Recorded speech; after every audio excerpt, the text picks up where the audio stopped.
Yun ang question ko sa DSUD. Bakit pinaprioritize yung middle class when your mandate is to help the poor and the homeless? Kasi ang amortization, pag lupa lang ang binigay mo, 500 pesos a month. Yan ang experience namin sa Las Piñas. Now, pag condominium, magkano? Ang proposal po sa ngayon dun sa amortization subsidy in partnership sa LGU ay 1,500 pesos a month. 1,500 pesos. So, ang ina-announce sa amin, 4,000 a month. I just want the DSUD to reconsider their condominium concept for the poor. Kasi parang hindi kaya ng mga mahihirap sa amin. Paalisin sila doon sa lupa na tinitirhan nila, tatayuan ng condominium, hindi naman nila kaya yung condominium, where will they go? Kasi ang kino-question ko is yung model na condominium. Mahal ang condominium eh. So, it's not for the poor and the homeless. Tama. Hindi sila beneficiary. That is what will happen. Oh. Whereas if yung lupa dinivide sa kanila 500 a month lang. Oh, mas safe 'yon. Bakit tatayuan ng kondo? Mr. President, the target market is the poor and the homeless, 'di ba? Of DSUD. It's not the middle class. Can I get an answer from that? Kasi yung binasang mandate ni Senate Minority Pro Leader, it says that yung mandate nyo is for the homeless and the poor. Yes, Mr. President, good gentlewoman. And that is why sa existing budget ng NHA, meron nga din pong 1 billion pesos para sundin ang utos dun sa Mandamus at isa pang 1 billion pesos para sa housing for victim survivors of calamity. So, total of 2 billion sa NHA budget para pa lang sa dalawang programang yon. Eh, that's for the middle class. That's not for the poor. Ito pong government funds heavily subsidizing yung housing programs for the poor. Kaya in the magnitude of billions of pesos. Yun namang pong disenyong... Sabi mo, wala sa budget. Isusingit pa lang sa budget pero ang priority would be the condominium. Na sinasabi mo 3.2 million units by 2028. Yun ang question ko sa DSUD. Bakit pinaprioritize yung middle class when your mandate is to help the poor and the homeless? Yung pong binanggit ko, Mr. President, na mga ipopropose pa lamang ng DSUD, na public rental housing at saka yung dalawa pa.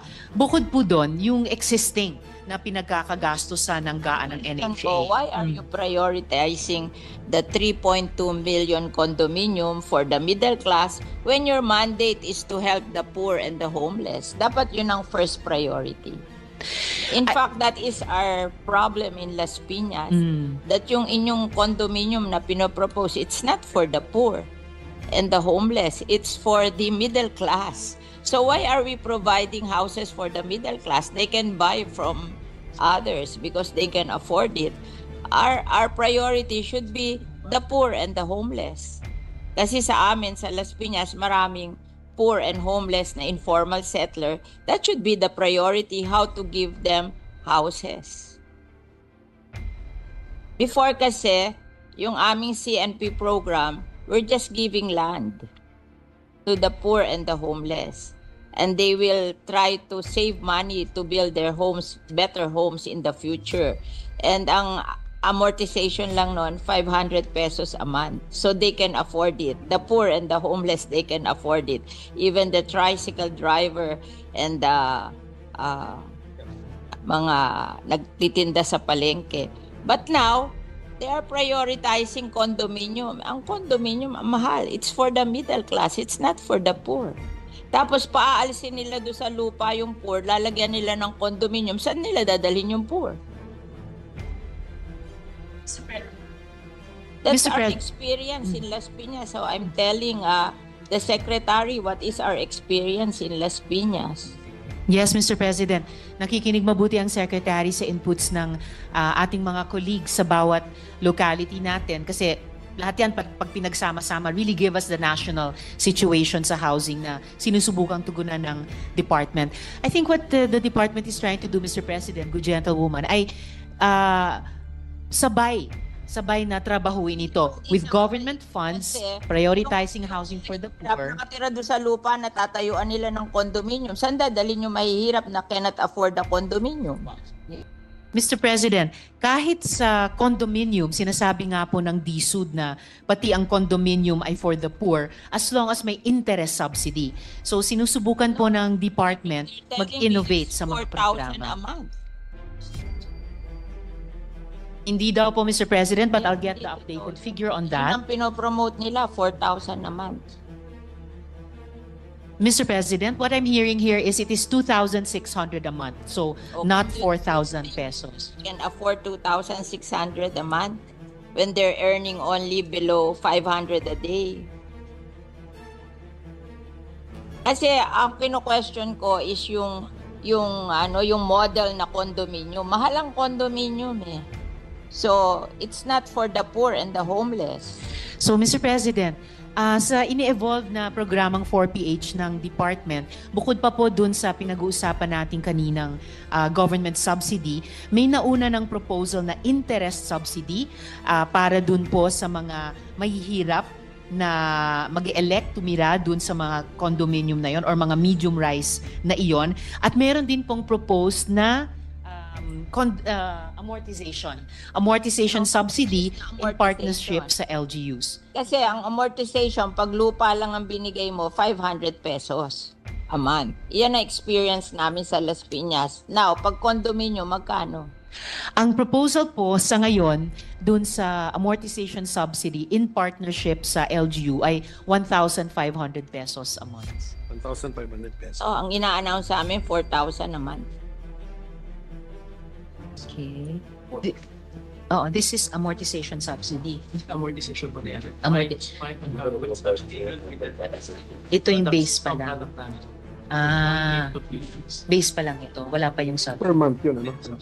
subsidized na. Kasi pagka nag-check yung LGU. 1,000. I just want the should to reconsider their condominium concept for the poor. Kasi parang hindi kaya ng mga mahihirap sa amin. Paalisin sila doon sa lupa na tinitirhan nila, tatayuan ng condominium, hindi naman nila kaya yung condominium, where will they go? Tama.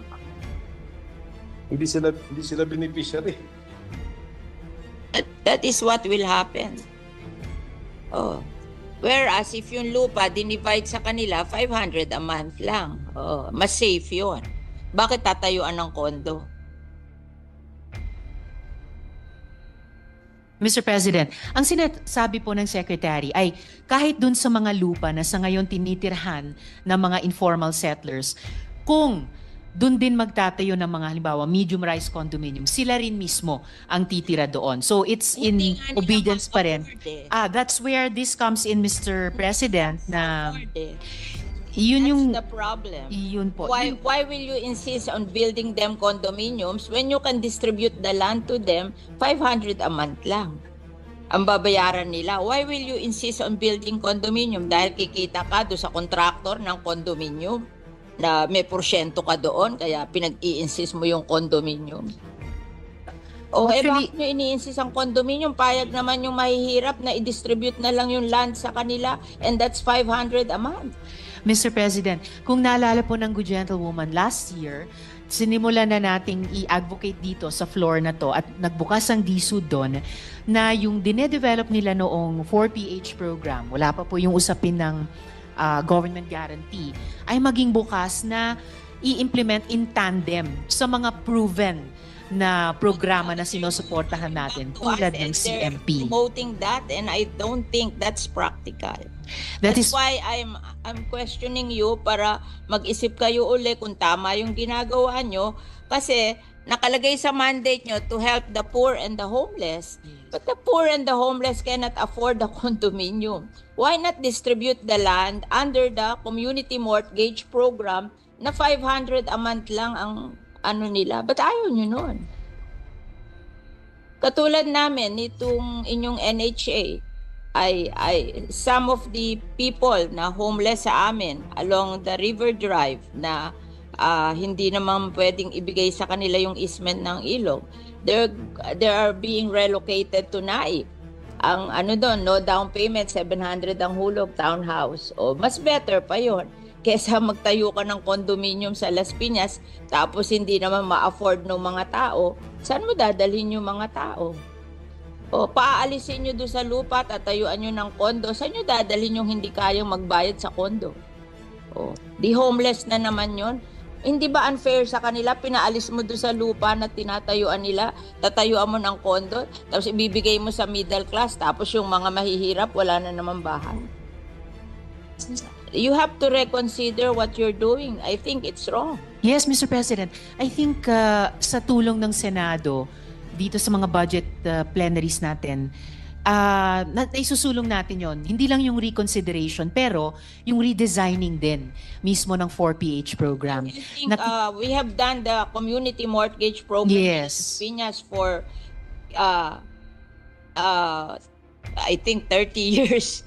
And it's very successful. We just give them the land. They don't want the condominium. They just want to have a land to build their houses on. And if they cannot build nice houses today, they'll just try to earn so that in the future they can build houses in the land. But what they want is the land. That they will not be hindi sila magigibado sa land where they are staying now, and they're willing to pay for the land. Why don't we do that? Why do we have to build condominiums on their lands which they cannot afford? Yes, Mr. President. If I may, I think napakalawak ng suporta nating mga senador sa CMP, for example.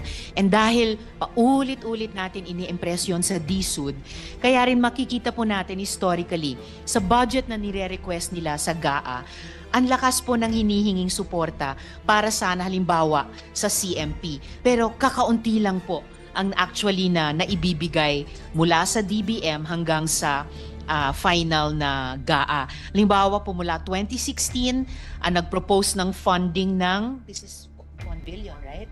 1 billion pesos hanggang sa 2024, hiniling ang 13 billion pesos. Nagsisimula po tayo dito sa Senado ng paniniwala sa CMP, paniniwala sa GLAD program. Kaya nga't nung unang pinresenta sa atin ng DSUD yung 4PH, itong dalawang programa ang katulad ng ibinangga natin sa 4PH, precisely to say what the good gentlewoman is saying, na hindi pwedeng i-abandona natin yung mga proven successful programs tulad ng CMP para sa isang totally new program. Kailangan yung mga proven, tried and tested components tulad ng CMP, i-sustain natin, and then you can see if new ideas like the 4PH at ngayon may kasamang government guarantee ay pwedeng sama-sama tugunan yung ating housing needs. Ganon din po ang nagiging karanasan historically. If we have land there, ano po? and they can buy the land and distribute it to the poor, why will we have to build condominium which they cannot afford? Just Opo. give them the land. So it is actually up to us also now, Mr. President, kahit dun sa particular na programang sinusuportahan natin ng CMP. Nag-propose po itong representasyon ng 500 million pesos para sa CMP, pati po sa unprogrammed funds natin sa 2025. Ang historically din po sa budget na hinihingi ng DSUD at key shelter agencies pero aktual na ibinibigay ng DBM, halimbawa sa SHAFC, historically humingi po tayo para sa kanila ng 14.8 billion pesos pero 121 million pesos lamang po ang naibigay. But we are not abandoning kahit alin sa mga Gagamitin mo sa condominium kung yung lang land lang na murang-mura hindi mo magawa. Anong model yun sa condominium? yes. You will say that it will be financed by the private sector. Yes, Madam Mr. Mr. President. Din ng government yan. Di parang government din ang gumasta dyan.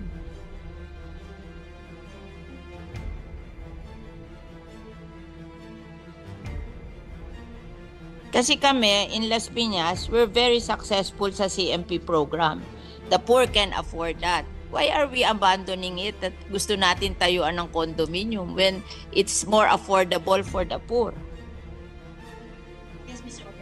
Mr. President, if I may make a few more points of record para lang makompleto din itong discussion namin ng good gentlewoman. Ang priority po ng DSUD kasi hindi yung lupa lang. Gusto ng Secretary ay pag bumili ng lupa, magtatayo din po ng bahay in various forms. Yung forms na gusto natin sa CMP, sa GLAD program ng SHAFC, and ang tinetest natin ay kung pwedeng i-complement yan nitong 4PH na may government guarantee. Condominium kung kanila. Kaso kukunin nila yung lupa ng mga informal settler. Tatayuan nila ng condominium. Where will the informal settler go? Pero They cannot afford the condominium. Paaalisin nila doon. Saan nila dadalhin? Hindi po pa.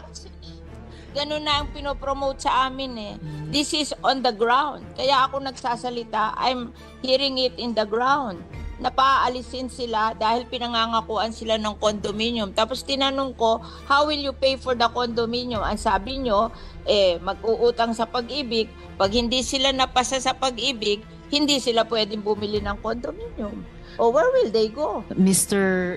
Secretary, may problema po tayo sa Las Piñas kasi what I'm trying to show here is pag kinumbine po natin yung mga tried and tested na housing programs natin tulad ng CMP, tulad ng GLAD, plus itong 4PH na isinusulong natin with government guarantee, masasagot yung housing backlog natin, pati sa mahihirap, pati particular sa Las Piñas. So, paano po natin tutugunan yung problema? They cannot afford the condominium. I'm telling you. Kasi I know how to build condominium, so I know that they cannot afford that. Ang ayoko lang naman, mawalan sila ng opportunity to have land. O kung hindi nila kaya ang condominium, give them the opportunity to own the land and let them build houses in the future. Yun namang kanilang houses, meron silang houses, ililipat lang nila doon sa lupa na allocated for them. We have seen it. Actually, Mr. Houses are 4 stories kasi dahan-dahan nila 30 years, dahan-dahan nilang binil. Precisely, Mr. President. Yes, Mr. President. Yung sinasabi po ng gentlewoman, yun po yung pinupuntahan ko, na given yung best practice natin sa CMP, yung best practices ng ibang mga informal settler community sa GLAD, na pwedeng mag-combine yon dun sa components ng 4PH, na ito nga, gaya ng sinabi nyo, over time, naging 4-story. So, yun po ay consistent dun sa mid-rise na condominium na sinasabi na I hear the good gentlewoman, Mr. President. 500 pesos for the land. That they can afford. O later on, magsisave sila. Pag lumaki ang anak nila, nakakasave sila, then slowly they build their homes there on the land. But ang sinasabi ko, don't deprive them of the land because you want to build condominium. Yes, Mr. President. For the condominium. Opo, gaya ng nabanggit ko po kanina sa good gentlewoman, ang konsepto po ng department sa 4PH and with government guarantee ay yung mismong informal settlers na nandun sa isang lupa. Sila ko qualify eh. Kasi wala silang income na gano'n that can afford to pay for the amortization of the condominium. Let's be practical. They cannot afford that. Mga ano lang yan tricycle driver. Mga nagtitinda sa palengke. Hindi naman everyday continuous ang income nila. Wala naman magsa-certify sa income nila, napapasa sa Pag-ibig. Alam kung mag-process sa Pag-ibig, there should be a certification of your income. Who will certify for the tricycle driver and the nagtitinda sa palengke? Mr. President. Kami rin, nagpo-process kami sa Pag-ibig. Kami nga, nagda-down pa sa amin ng ang laki-laki, bumabagsak pa rin sa Pag-ibig. Nire-refund namin yung down payment kasi they cannot qualify. Mr. President, kahit sa 4PH na may government guarantee, may nakikitang importanteng papel ang Pag-ibig. But to get back to the important concern ng good gentlewoman, meron na po tayong proof of concept with informal settlers sa Bacolod. Tama po? Sa Bacolod. So, I hear what the good gentlewoman is saying, yung problema sa Las Piñas. When there are no homeless or poor people there. here in Las Piñas, they will remove the homeless and the poor people to build the condominium. Where will the poor and the homeless go? Yung mandate nyo is for the homeless and the poor. Yes, Mr. President, good gentlewoman. And that is why sa existing budget ng NHA, meron nga din pong 1 billion pesos para sundin ang utos dun sa Mandamus at isa pang 1 billion pesos para sa housing for victim survivors of calamity. So, total of 2 billion sa NHA budget para pa lang sa dalawang programang yon. Eh, that's for the middle class. That's not for the poor. Ito pong government funds heavily subsidizing yung housing programs for the poor. Kaya in the magnitude of billions of pesos. Yun namang pong disenyong... Wala sa budget, isusingit pa lang sa budget, pero ang priority would be the condominium. Na sinasabi mo 3.2 million units by 2028. Yun ang question ko sa DSUD. Bakit pinaprioritize yung middle class when your mandate is to help the poor and the homeless? Yung pong binanggit ko, Mr. President, na mga ipopropose pa lamang ng DSUD na public rental housing at saka yung dalawa pa. Bukod po doon, yung existing na pinagkakagastusan ng gaan ng NHA. So why are you prioritizing the 3.2 million condominium for the middle class when your mandate is to help the poor and the homeless? Dapat yun ang first priority. In fact, that is our problem in Las Piñas. That yung inyong condominium na pinopropose, it's not for the poor and the homeless. It's for the middle class. So why are we providing houses for the middle class? They can buy from others because they can afford it. Our priority should be the poor and the homeless. Kasi sa amin, sa Las Piñas, maraming poor and homeless na informal settler. That should be the priority, how to give them houses. Before kasi, yung aming CNP program, we're just giving land to the poor and the homeless. And they will try to save money to build their homes, better homes in the future. And ang amortization lang nun, 500 pesos a month. So they can afford it. The poor and the homeless, they can afford it. Even the tricycle driver and the mga nagtitinda sa palengke. But now, they are prioritizing condominium. Ang condominium, mahal. It's for the middle class. It's not for the poor. Tapos paaalisin nila doon sa lupa yung poor, lalagyan nila ng condominium. Saan nila dadalhin yung poor? That's our experience in Las Piñas. So I'm telling the secretary what is our experience in Las Piñas. Yes, Mr. President. Nakikinig mabuti ang Secretary sa inputs ng ating mga colleagues sa bawat locality natin kasi lahat yan pag pinagsama-sama really give us the national situation sa housing na sinusubukang tugunan ng department.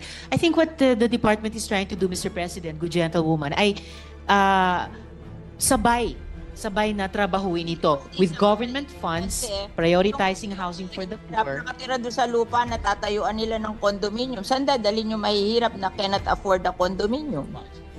Mr. President, kahit sa condominium, sinasabi nga po ng DSUD na pati ang condominium ay for the poor as long as may interest subsidy.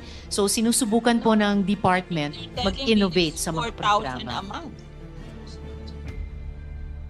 Hindi daw po, Mr. President, but I'll get the updated figure on that. Ang pinopromote nila, 4,000 a month. Mr. President, what I'm hearing here is it is 2,600 a month, so not 4,000 pesos. Can afford 2,600 a month when they're earning only below 500 a day. Kasi ang kino-question ko is yung model na condominium. Mahal ang condominium eh. So, it's not for the poor and the homeless.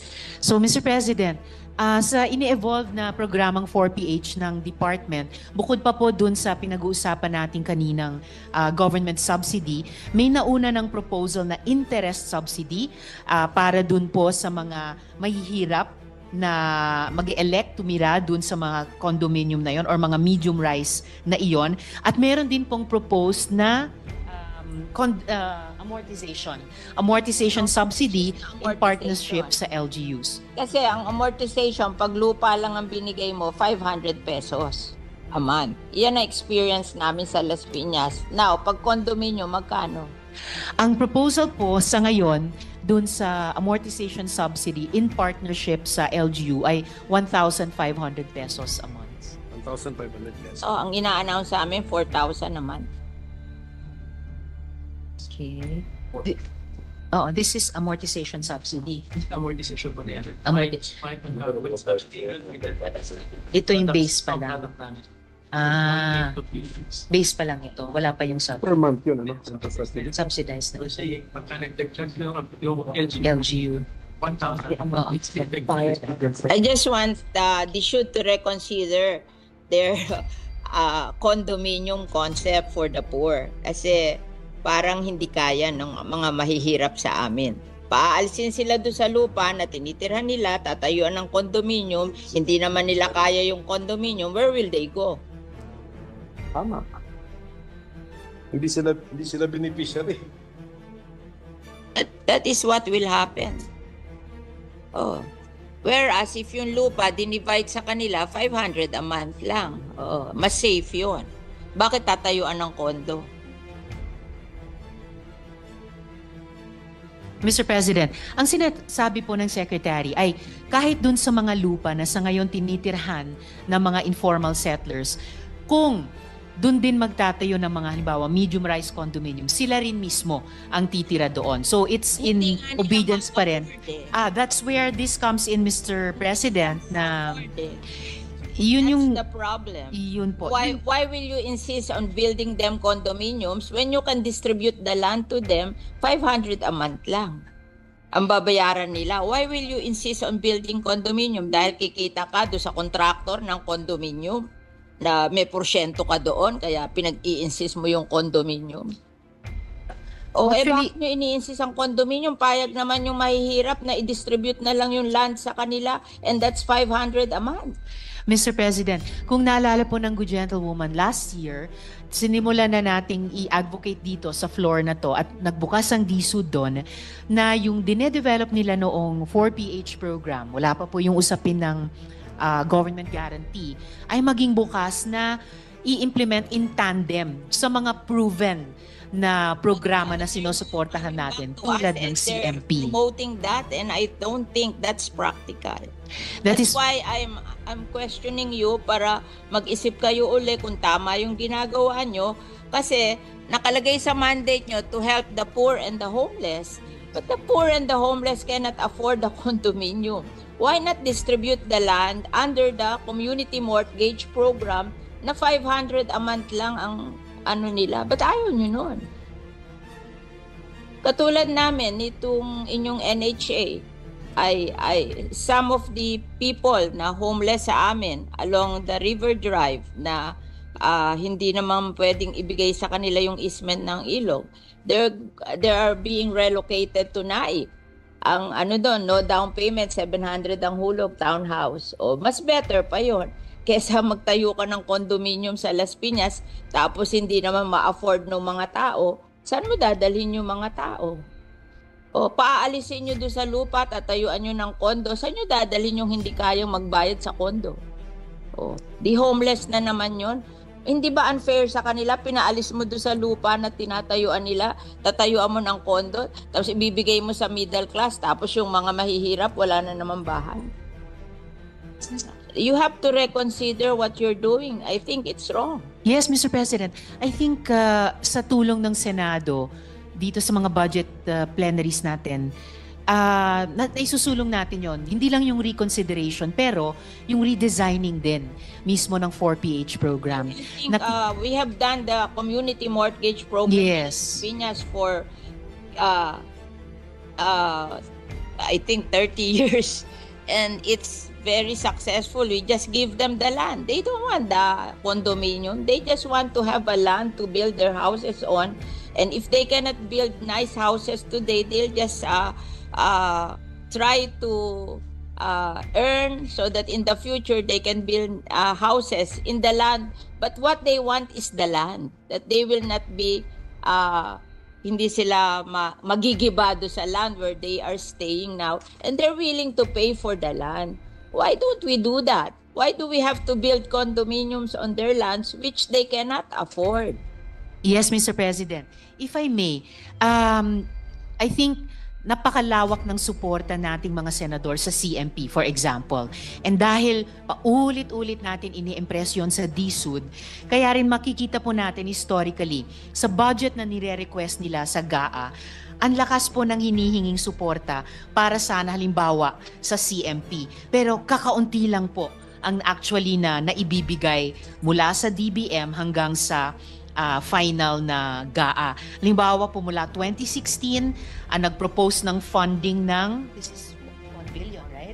1 billion pesos hanggang sa 2024, hiniling ang 13 billion pesos. Nagsisimula po tayo dito sa Senado ng paniniwala sa CMP, paniniwala sa GLAD program. Kaya nga't nung unang pinresenta sa atin ng DSUD yung 4PH, itong dalawang programa ang katulad ng ibinangga natin sa 4PH, precisely to say what the good gentlewoman is saying, na hindi pwedeng i-abandona natin yung mga proven successful programs tulad ng CMP para sa isang totally new program. Kailangan yung mga proven, tried and tested components tulad ng CMP, i-sustain natin, and then you can see if new ideas like the 4PH at ngayon may kasamang government guarantee ay pwedeng sama-sama tugunan yung ating housing needs. Ganon din po ang nagiging karanasan historically. We have land there, ano po? and they can buy the land and distribute it to the poor. Why will we have to build condominium which they cannot afford? Just give them the land.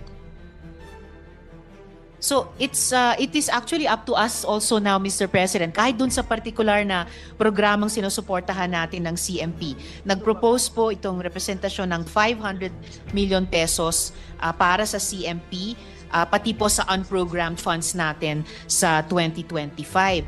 Ang historically din po sa budget na hinihingi ng DSUD at key shelter agencies pero aktual na ibinibigay ng DBM, halimbawa sa SHAFC, historically humingi po tayo para sa kanila ng 14.8 billion pesos pero 121 million pesos lamang po ang naibigay. But we are not abandoning kahit alin sa mga gagamitin mo sa condominium kung yung land lang na murang-mura hindi mo magawa. Anong model yun sa condominium?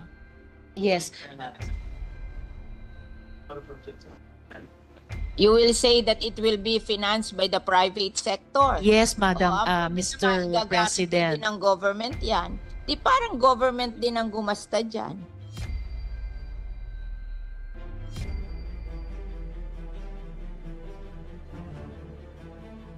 Kasi kami, in Las Piñas, we're very successful sa CMP program. The poor can afford that. Why are we abandoning it at gusto natin tayuan ng condominium when it's more affordable for the poor? Yes, Mr. President, if I may make a few more points of record para lang makompleto din itong discussion namin ng good gentlewoman. Ang priority po ng DSUD kasi hindi yung lupa lang. Gusto ng Secretary ay pag bumili ng lupa, magtatayo din po ng bahay in various forms. Yung forms na gusto natin sa CMP, sa GLAD program ng SHAFC, and ang tinetest natin ay kung pwedeng i-complement yan nitong 4PH na may government guarantee. Kung kanila, kaso kukunin nila yung lupa ng mga informal settler, tatayuan nila ng condominium, where will the informal settler go? Pero they cannot afford the condominium, paaalisin nila doon, saan nila dadalhin? Hindi po pa. Ganun na ang pinopromote sa amin eh. This is on the ground. Kaya ako nagsasalita, I'm hearing it in the ground. Napaalisin sila dahil pinangangakuan sila ng condominium. Tapos tinanong ko, how will you pay for the condominium? Ang sabi nyo, mag-uutang sa Pag-ibig. Pag hindi sila napasa sa Pag-ibig, hindi sila pwedeng bumili ng condominium. O where will they go? Mr.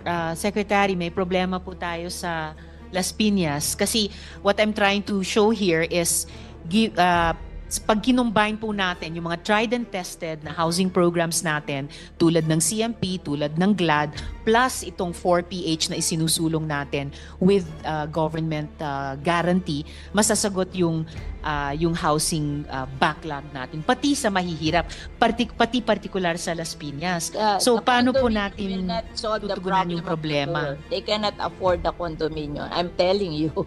Kasi I know how to build condominium, so I know that they cannot afford that. Ang ayoko lang naman, mawalan sila ng opportunity to have land. O kung hindi nila kaya ang condominium, give them the opportunity to own the land and let them build houses in the future.